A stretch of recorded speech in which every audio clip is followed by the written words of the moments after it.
Raila Amolo Odinga has not declared his interest for the presidency in 2022.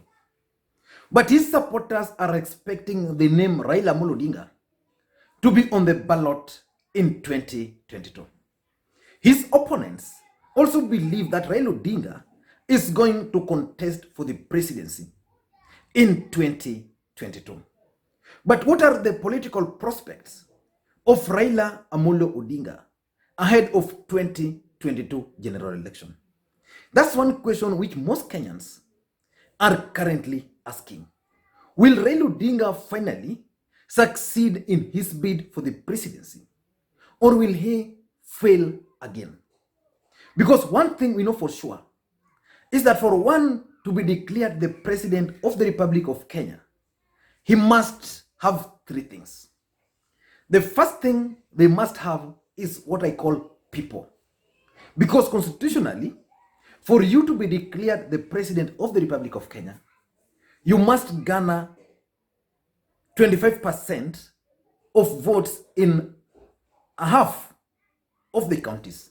So which means your presence must be felt in at least half of the counties by 25%.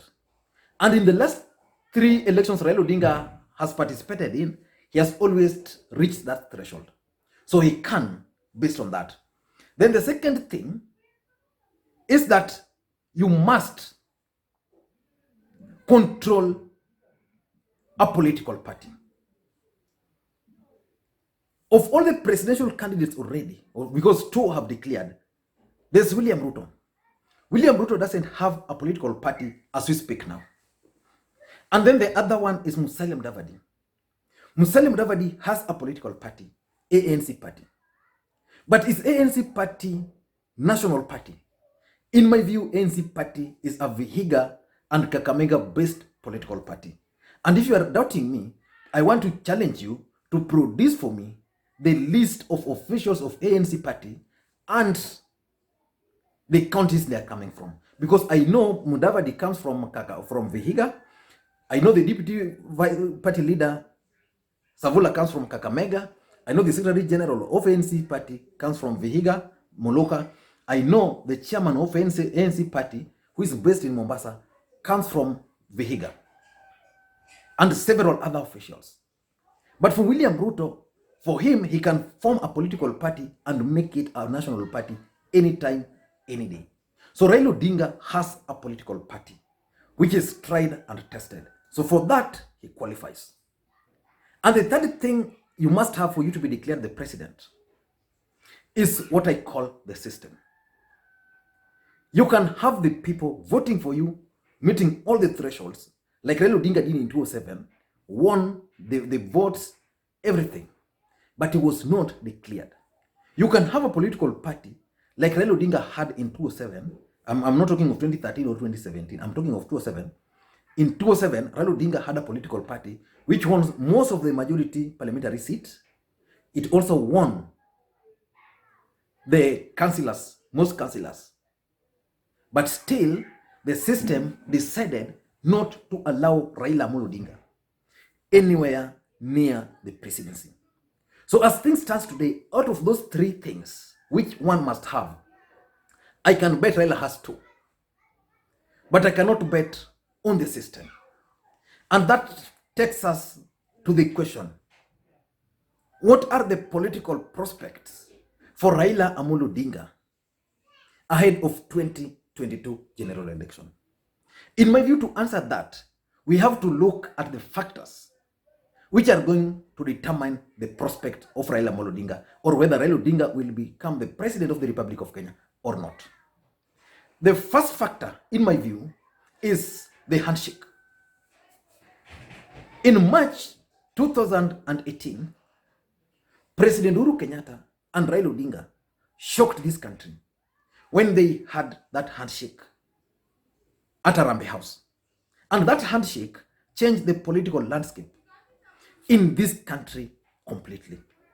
But the biggest question which Kenyans are asking, is this handshake a blessing to Raila Amolo Odinga, or is it a curse to Raila Amolo Odinga? Can this handshake help Raila Amolo Odinga become the next president of the Republic of Kenya? That's the question. Because we know this handshake it can destroy Raila Odinga and it can also make him. The question is very simple. Is this handshake going to collapse before 2023 general election? Or is it going to hold until after 2022 general election? And assuming it's going to hold until 2022 general election, is it going to benefit Raila Amolo Odinga? Then in that case, I can talk of the system, Raila Odinga now getting the system. But is this handshake popular with the people so that he can deny Raila Amolo Odinga the chance of getting 25% in half of the counties throughout the country? So whether the handshake is going to collapse or whether it's going to hold will determine the future of Raila Amolo Odinga's politics. Because let's go back into politics. Ahead of 2017 general election, Raila Odinga assured his supporters that his victory is not going to be stolen or was not going to be stolen. And he also told them that you do only one thing. Go to the polling station, cast your vote, and after casting your vote, go back home. So that's what supporters did. So after that, the election was stolen. And the supporters waited for Raila Odinga because they were told, we piga kura yako, uende nyumbani. So they were at home. So Raila Odinga all of a sudden came with the handshake. And the supporters were waiting. What is this handshake? Huyu jamaa na huyu wametuangana tu juzi hapa. So why are they shaking hands? Why could they do this even before the elections? All of a sudden, Raila Odinga succeeded in kicking out the deputy president out of government. And Raila supporters started believing, okay, huyu jamaa alituambia tupige tu kura, tungoje. So his journey to Canaan is on and is likely to succeed. But what if this handshake is going to fail? Because supporters of Raila Odinga today believes on one thing, that Raila Odinga is going to become the next president of the Republic of Kenya. Because the system now wants it. What if this handshake will fail? How will they react?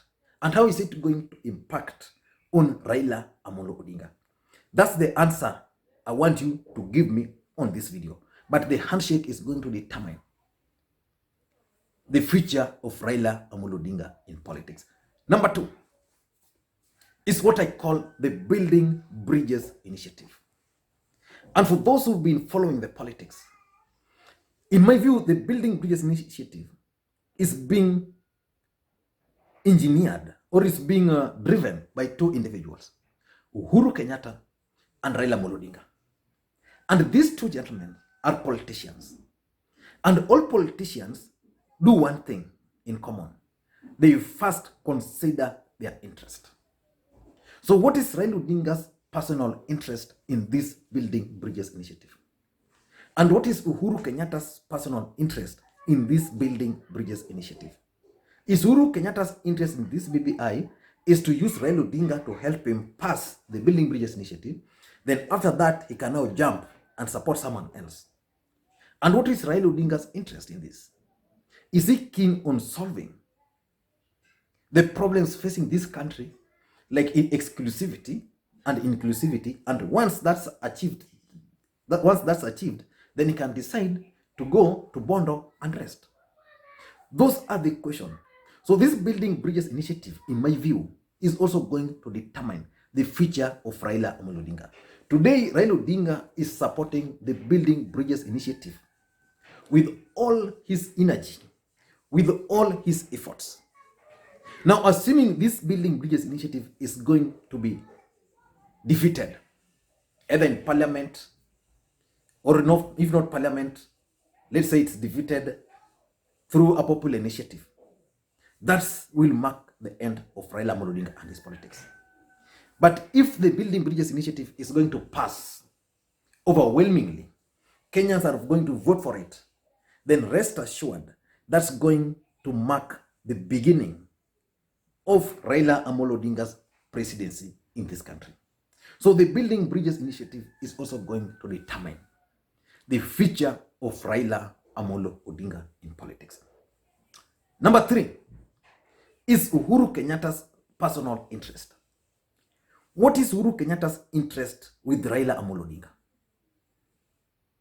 Is he going to support Raila Odinga in 2022? Or is he using Raila Amolo Odinga? I know most of you will argue that Uhuru Kenyatta has only one vote. Yes, he has one vote. But he has a lot of influence on others.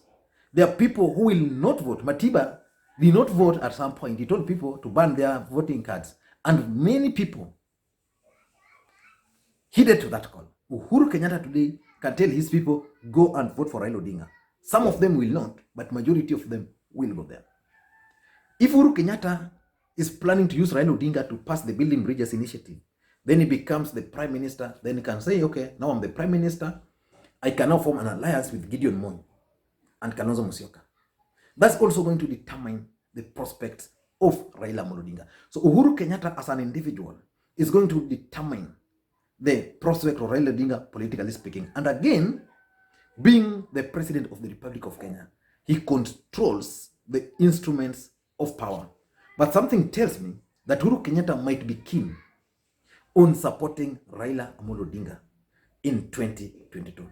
And if he will be keen on doing that, then Raila Odinga is already the president of the Republic of Kenya.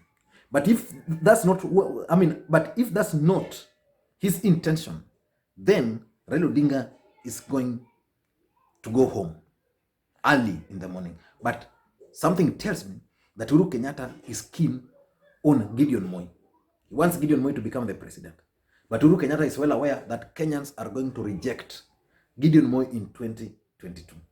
So he's going to support Raila Odinga for one term, and then Gideon Moi will emerge after that. And by that time, they'll deal and clear William Ruto completely and to the ground. Because if you follow politics, the other day, the directors of Kenya Power Lighting Company, all of them were sent home. And one guy who was a director at Kenya Power was also a director at Kenya KCB, Kenya Commercial Bank. He was also kicked out. And today I've seen the system run the propaganda today about that gentleman and linking him to the deputy president. So if the deputy president will not become the president in 2022, by 2027, this guy shall have destroyed him completely. Number 4, the fourth thing, which is going to determine Raila Odinga's politics, is finances. In this country, you can't run a successful campaign without money. I was reading in the dailies today that Kalonzo Musyoka is broke. I don't know how that's true. But in this country, you can't run a successful presidential campaign without money. Even if you don't have money as an individual, then you must have friends and people who are willing to pump their money into that campaign. That's the fact. And one of the guys Raila Odinga is going to face in 2022 is William Ruto. Ruto has made money in government. He's today a billionaire. Today, Ruto is a billionaire. He will easily pump the money into the campaign without any problems. But can Raila Odinga match that? Does he have the money? And assuming Uhuru will not support Raila Odinga, and Uhuru opts for Gideon Moi, Gideon Moi equally has money. He can finance the campaign. And again, being that the father was a president for 24 years, they have friends all over in Kenya and outside the country who will be willing to finance his campaign. So Raila Odinga must have money for the campaign. Money is going to determine his politics ahead of 2022. So Raila Odinga and his handlers, kama hawana pesa, watafute, let them look for money. Na Raila pia atoe nyoka kwa hiyo mfuko yake kama iko. Because money is going to be a big deal in 2022 general election. And lastly, ODM party. ODM party is also going to play a key role in Raila Odinga's politics. It can destroy him or make him. And if you've been following ODM politics for a long time, the numbers have been going down, the numbers of elected leaders, not because of any other thing, because of the mismanagement, because of the people at the secretariat. So Raila Odinga must be willing to make changes to that party so that he can create confidence on the supporters again. Because if that will not happen, I know one thing which is going to happen to Raila Odinga and ODM party. Many prospective candidates, especially in ODM strongholds, are going to shy away from the ticket because their fear would be they are going to spend their money, then are not even assured of the certificate should they win. So what most of them are going to do, they are going to contest. But despite contesting, they are not going to choose ODM as their political party. They are going to opt for other political parties which are friendly or independent, in the hope that they can convince people to support them on those particular parties. And as long as the number of aspirants in a party reduces, then it means one thing, that the party has lost interest. So many people will now not be interested in that political party. So Raila Odinga must assure supporters that ODM party will conduct free, fair, and credible nominations. And where it will not be possible, if ODM party will not conduct nominations, then they'll tell their supporters that we are not going to conduct nominations here so that people don't waste their time buying, their time paying for the nomination certificate, for the nominations fee. Then you pay campaigning amongst the delegates. Then at the end of the day, again, you still don't get the certificate. So he must sort out that. And the good thing, last year, he created a committee, which looked at all this, and the committee gave recommendations. Whether those recommendations will be implemented or not, I don't know, but that will determine the politics of Raila Amolo Odinga. But if you ask me, Raila Odinga has a chance of becoming the president of the Republic of Kenya in 2022. But that prospect will depend on the system. And just to summarize, only on the three issues I mentioned. Perceptionally, Raila Odinga must have people, which he has. Perceptionally, Raila Odinga must have a political party, which he has. And then he must have the system. Without the system, you can have all these, then they go to waste. And that's the challenge the deputy president is facing, and is well aware because he was in Jubilee. He knew how the system managed to manipulate the entire system to make sure that Uhuru Kenyatta retained his seat, and even to make sure that Uhuru Kenyatta won the seat in 2022. Don't know what to think. Let me hear your thoughts. Do you think Raila Odinga should contest for the presidency in 2022? Or do you think Raila Odinga should support someone else because he has tried severally without any success? Or do you think Raila Odinga should now just take a break from politics? Let me know your thoughts on that. I'm going to take the next 1-2 hours just reading the comments and responding to them. So those who will be lucky to watch this video within that time frame, I'm going to respond to each and every comment. Then after that, probably later on, I'll also get time to try and respond to each and every comment. And if you have any question, ask me on that. And again, I want to thank you, subscribers, for the support you've always given this channel. I can't say much, but you've supported this channel to where it is today. Without that support, it can't be here. So I want to continue thanking you guys for your support. And the request I always make, simple. Kindly help me create interactions for this video. How do we do that? Very simple again. Give your comments. Give the video thumbs up or thumbs down. If you like it, thumbs up. If you don't like it, thumbs down. From there, I'm able to understand the kind of content you guys like. But the best one is for you guys to help me share this video to your friends. And by the way, what is difficult in sharing this video just on your Facebook page? I know most people have WhatsApp page, even in the videos. Just share with them so that they know what's happening in this country. Thank you, and please don't forget to subscribe if you've not subscribed already on this channel. Thank you guys, and please, may God bless you. There are several other videos lined up. time is a factor, but a lot of things I'm trying to make sure all of them. Tomorrow I'll begin. In the morning, you'll find a video. Musalia Mudavadi. Why I strongly believe that Musalia Mudavadi is a shell without the support of Francis Atwoli in Western Kenya politics. Thank you guys, and please enjoy your day.